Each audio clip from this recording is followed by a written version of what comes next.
Hello guys, welcome to my channel. What I mean is that today, March 20th 2023, is one of the most important days in recent history. Why is that?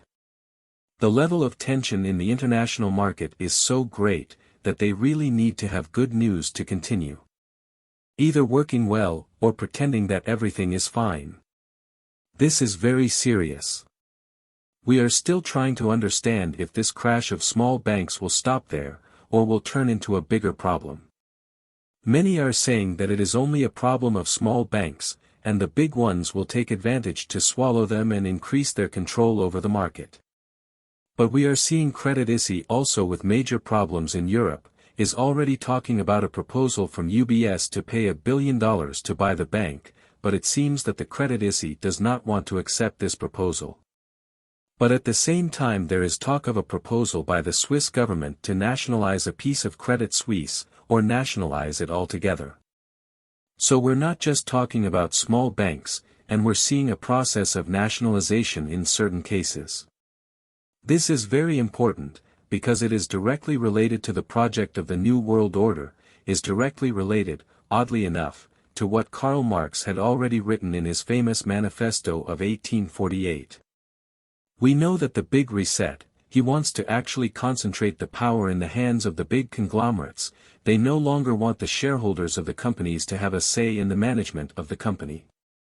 They want you to replace this system with what they call stakeholder capitalism. And what does that mean? It means that it is no longer the individual who chooses the fate of his region, through his representatives indirectly, but it is the big corporations of the world that will decide that. That is, a great monopoly, a great concentration of power, a great concentration of income.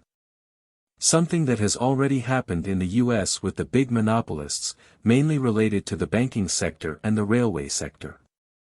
So today we will know if this process of income concentration will advance further. Of course, in Marx's 10 steps to the implementation of socialism, there in the manifesto of the Communist Party, he talks a lot about the importance of concentration of power, concentration of income, the strong progressive tax, taking the economic power of the middle class and taking all the capital of the middle class to the state. Then the Marxists took over the state, and had all this control. They talk about the concentration of transport, communication in the hands of the state, they talk about the concentration of credit in the hands of a central bank, they talk about compulsory public education. All this plan of concentration of control in the hands of a few, which we know as oligarchies. It is the health crisis was very good for the controllers, to advance this project. Because when we saw everything closed during the health crisis, big companies had money saved, they had cash. And they managed to stay for a while without cash flow, because they had money saved. It's like the bear that's going to hibernate. It accumulates a layer of fat so that it can stay a while hibernating, sleeping, without having to hunt. These big companies are like bears prepared to hibernate. They were very prepared to survive in this harsh time. And what did this bring? Imagine the supermarkets, the big powerful markets managed to survive, the small ones broke. Then the big ones took advantage to buy cheap the smaller ones.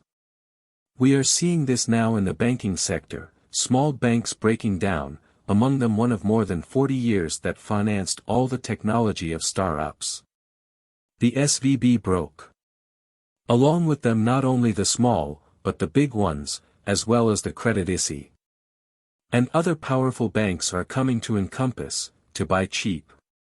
So what we're seeing is this process of the big ones swallowing the little ones.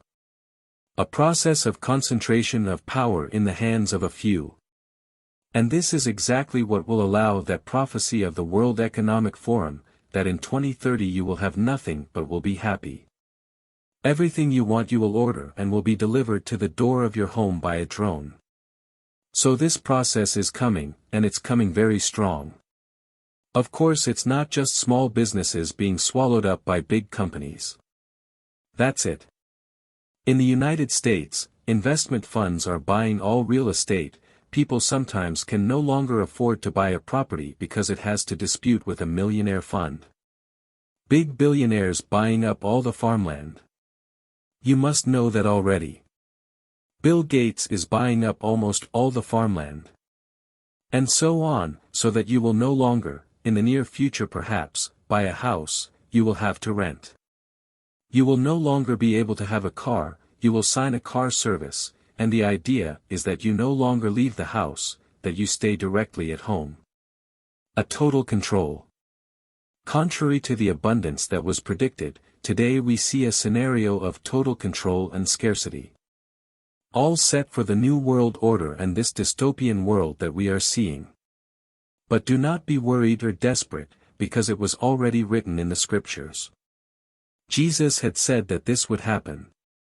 And the best thing you need to do now is dive into the scriptures, dive into God. And what do you think of all this? Leave your comment below. A strong hug.